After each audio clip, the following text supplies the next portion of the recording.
right, folks, buckle in, because Gachiakuta Episode 9 hits with a cocktail of surprises, heartbreak, and a whole new world of color. If you thought this series couldn't get more creative, emotional, or visually wild, you are in for a treat. We've got secret powers, mysterious rituals, crushing losses, and even a party to top it all off. So let's break down the full episode, scene by scene, and dig deep into what it really means for Rudo and the wild crew of cleaners. The episode kicks off late at night, and the calm before the storm is even more real than ever. Rudo's up at 4 a.m, wrestling with pain, not just the physical kind from his hands, but some deep, emotional scars as well. In strolls Rio, catching him off guard in his own room. Turns out, she heard him moaning in pain from the room above, which perfectly captures how tight-knit the cleaners have become. Rio notices Rudo's wounds, and the topic quickly turns to his parents' trauma, and that sting of inheritances you never asked for, good and bad. The series never shies away from touching on Rudo's tragic past, and here it's woven gently into a sleepy, intimate scene. You can feel Rudo's pain in his hands, but also in his soul. That's the thing about Gachiakuta. Every little character moment means something more. But there's no time for sleep, because tomorrow is a big day. The cleaners are prepping for a dangerous mission into what's ominously called a no man's land.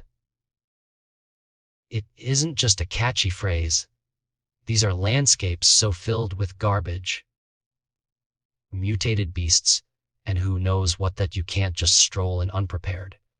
Cleaners wear special full face masks and clothing, all custom, made by a mysterious artist in their ranks. But this artist has the temperament of a true creative genius. Don't give him deadlines or you get disastrous results. So, while Rudo waits for his own mask to be completed, he has one more prep step before the mission. It's time to get a magical spell drawn on him. Here's where the series really starts flexing its creative muscles. In the world of Gachiakuta, some people have abilities called giver powers involving special, vital instruments that allow them to channel incredible, reality-bending magic. For cleaners heading into these dangerous areas, they rely on a special kind of spell, a protective one, literally drawn on them by an artist. With just a magical pen, this giver can shield a person, or even an entire city. But as with everything in Gachiakuta, nothing is ever simple. The original spellcaster, Gob, hasn't been seen at HQ in a while.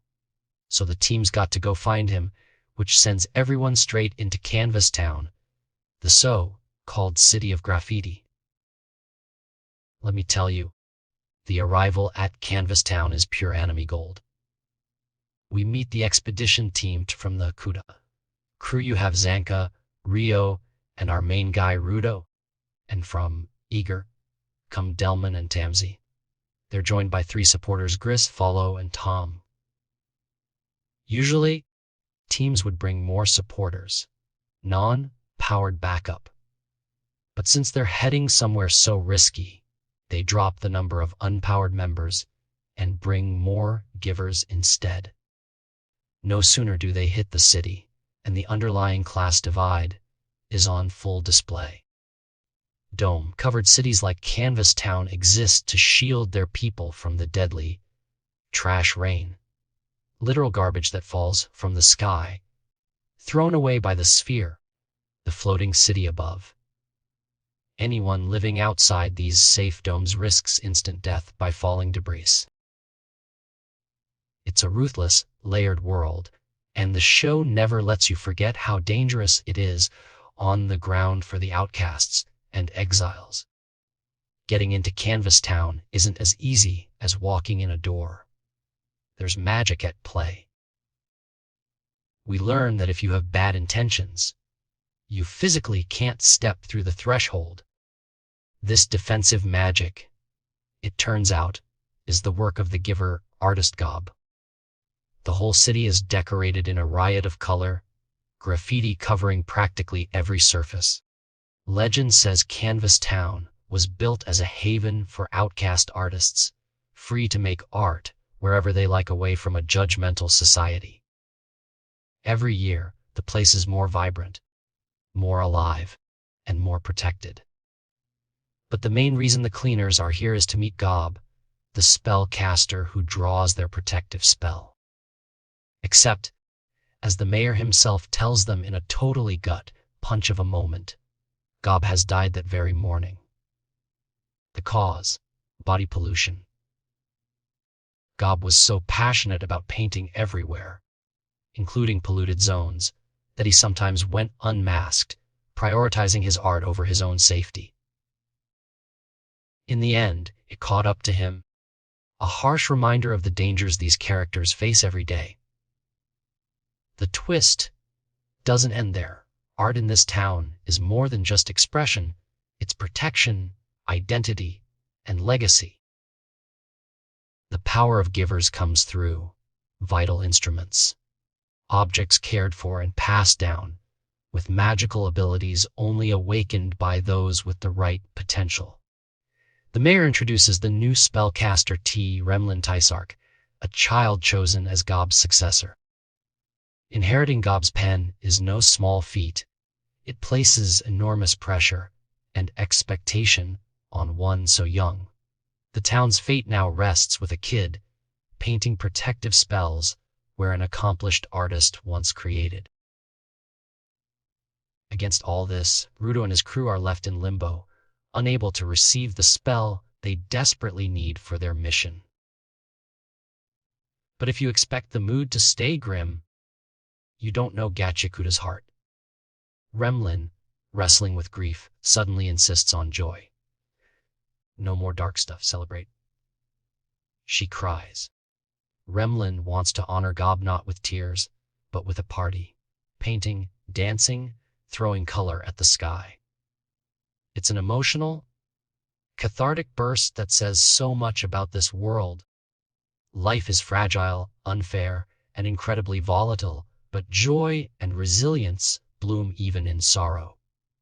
By the episode's end, the cleaners must accept that they can't rush fate. They offer Remlin comfort and the promise to visit again. The city keeps pulsing with freedom and color, demonstrating that while individuals may fall, their spirit, through successors in their art, lives on. As the crew walks away from Canvas Town, there's loss in the air, but also hope and a sense of community that feels stronger than ever. To sum it up, Episode 9 delivers on every front. It deepens the world, building with unique magic, shows the courage it takes to create and protect, and gives Rudo's emotional journey new depth by letting him witness both tragedy and community at its rawest. There's no giant battle this week, but the stakes have never felt higher for our crew, and the new spellcaster twist adds a fresh layer to what's coming next. And that's a wrap on Gachiakuta Episode 9. What did you think of Canvas Town and Remlin stepping up as the new giver? How do you feel about Gob's fate and the fusion of art and magic in this world? Drop your thoughts below. Let's talk it out. If you enjoyed this recap, don't forget to hit like, share it with your fellow anime junkies, and subscribe for more deep dives and breakdowns. Until next time, stay creative and keep celebrating, even when life gets tough.